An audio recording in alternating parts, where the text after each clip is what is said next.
La responsabilité sociétale des entreprises vise à transformer les pratiques et les activités pour impulser une performance globale perceptible à travers l'économie et aussi l'environnement et le social. Avec la RSE, le rôle de l'entreprise ne se limite plus uniquement à la recherche du profit. Et la RSE fait partie intégrante du plan stratégique chez COFAS, Maghreb, Afrique centrale et Afrique de l'Ouest, qui intègre ainsi les objectifs de l'ONU pour le développement durable. Pour nous éclairer sur ce sujet, nous avons le plaisir d'accueillir Leila Hakou, responsable des ressources humaines chez COFAS, Maghreb, Afrique centrale et Afrique de l'Ouest. Bonjour. Bonjour, Leila. je vous remercie de m'avoir accueilli. Bienvenue. Vous êtes responsable ressources humaines au sein de COFAS, Maghreb, Afrique centrale, Afrique de l'Ouest et vous vous occupez également de la politique RSE de COFAS. Parlez-nous un peu de cette politique. Alors, comme vous l'avez mentionné précédemment, notre politique un peu s'inspire aussi des 17 objectifs au niveau de l'ONU, donc c'est un peu notre référentiel universel. La RSE est vraiment ancrée au niveau de notre stratégie, notre culture en interne. Donc c'est quelque chose qu'on véhicule au niveau auprès de nos employés, auprès de nos différentes parties prenantes. Et on est également en rend compte par rapport à la RSE au niveau de nos KPIs. Donc il y a un suivi concret qui se fait au niveau de notre impact ou notre engagement vis-à-vis de la RSE. Comment avez-vous intégré la RSE? Comment êtes-vous arrivé à le faire? Alors, comment arriver à le faire? En fait, on se doit de le faire. C'est-à-dire qu'aujourd'hui, la RSE, il s'agit d'un concept qu'on entend depuis quelques années. Là, on se doit en tant qu'entreprise, en tant qu'organisation aussi, on se doit d'impacter la RSE au niveau de notre stratégie parce que c'est un sujet qui devient de plus en plus critique. C'est un sujet aussi qui impacte également donc, notre culture en interne, qui impacte aussi la rétention de nos talents, qui impacte un peu nos interactions avec les différentes parties prenantes. C'est-à-dire que ce n'est pas un choix, mais c'est vraiment un devoir de s'engager vis-à-vis de la RSE. Ce qui veut dire que toutes les entreprises sont obligées d'intégrer la RSE dans leur politique. Oui, toute entreprise responsable. Quels sont les objectifs que vous vous fixez en intégrant la RSE au sein de COFAS, Maghreb, Afrique centrale et Afrique de l'Ouest? Alors, on a certains objectifs du coup en tant que COFAS au niveau du Maghreb, et de l'Afrique centrale et de l'Ouest, c'est-à-dire où on pourrait avoir un levier d'action, donc notamment tout ce qui est capital humain, tout ce qui est diversité, inclusion, tout ce qui est égalité des genres. On a aussi du coup tout ce qui est impact environnemental, donc on suit aussi tout ce qui est consommation d'énergie, transport, les déplacements. Donc il y a certains leviers aujourd'hui où COFAS a la possibilité d'apporter son empreinte au niveau de la RSE et qu'on suit de très près. Donc, et c'est pour cela que ça fait vraiment partie de notre stratégie en global.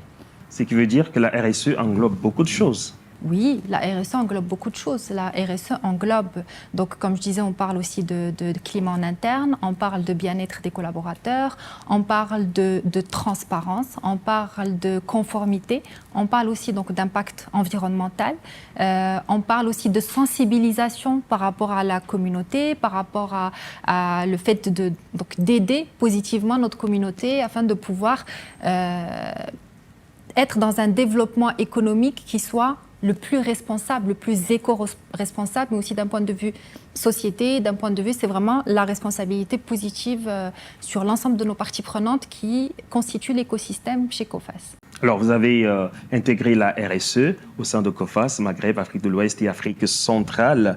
Quels sont vos engagements aujourd'hui vis-à-vis de vos parties prenantes? Alors nos engagements, donc je parle beaucoup d'employés parce que donc je suis dans les ressources humaines, donc c'est mon capital humain donc qui aujourd'hui est un acteur important dans mon périmètre. Comme je disais, du coup c'est de donner l'occasion aux employés d'être dans un environnement positif, avec du bien-être. Donc c'est la diversité, c'est les actions vis-à-vis de la société. On parle aussi donc de parties prenantes, c'est-à-dire nos clients. On est une entreprise d'assurance crédit.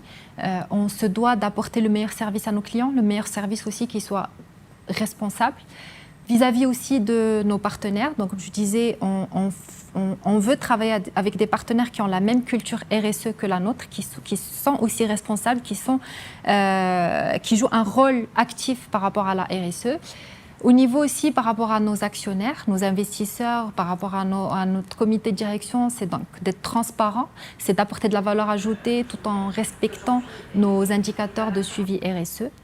Et vis-à-vis de la communauté, par exemple, quels sont oui. vos engagements? Alors, vis-à-vis de la communauté, c'est de pouvoir aussi aider, c'est-à-dire on parle de communauté, on parle de nos espaces, notre environnement. Je pense par exemple à une action de nettoyage de zones, c'est-à-dire des plages ou des parcs publics, le fait de pouvoir aussi aider des ONG en local, de donner l'occasion, par exemple, à nos collaborateurs de faire du mentoring vis-à-vis de jeunes défavorisés pour leur insertion professionnelle.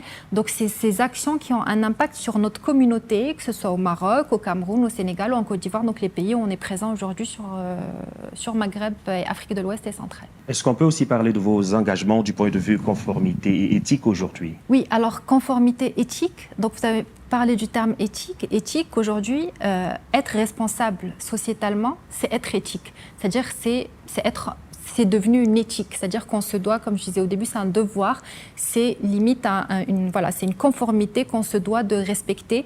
Donc c'est la transparence par rapport à ce qu'on fait aujourd'hui d'un point de vue RSE, c'est le fait d'être aussi en ligne avec nos réglementations, le fait d'être en ligne avec les orientations stratégiques RSE au niveau de notre région. En fin de compte, qu'est-ce que vous visez à travers la politique RSE chez COFAS, Maghreb, Afrique centrale et Afrique de l'Ouest? Alors, ce qu'on vise, en fin de compte, c'est d'apporter, en tant que, du coup, organisation, d'apporter notre empreinte. C'est d'apporter notre impact, aussi petit pourrait-il être, mais qui ait un impact positif RSE au sein du coup, de notre communauté.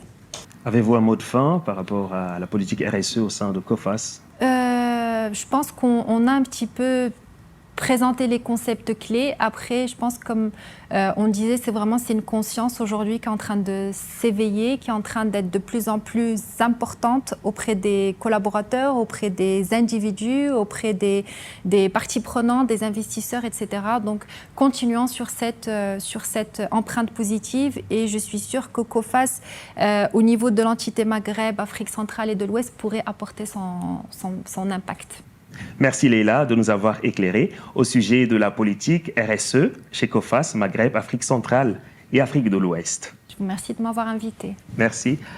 Nous retenons qu'une solide RSE améliore la réputation d'une entreprise, ce qui peut attirer des talents qui partagent les valeurs et les engagements sociaux et environnementaux de l'organisation. Une solide RSE est aussi la preuve d'une culture interne positive axée sur le bien-être des employés, la diversité, l'inclusion et le développement professionnel. Merci de votre attention. À très bientôt avec le même plaisir.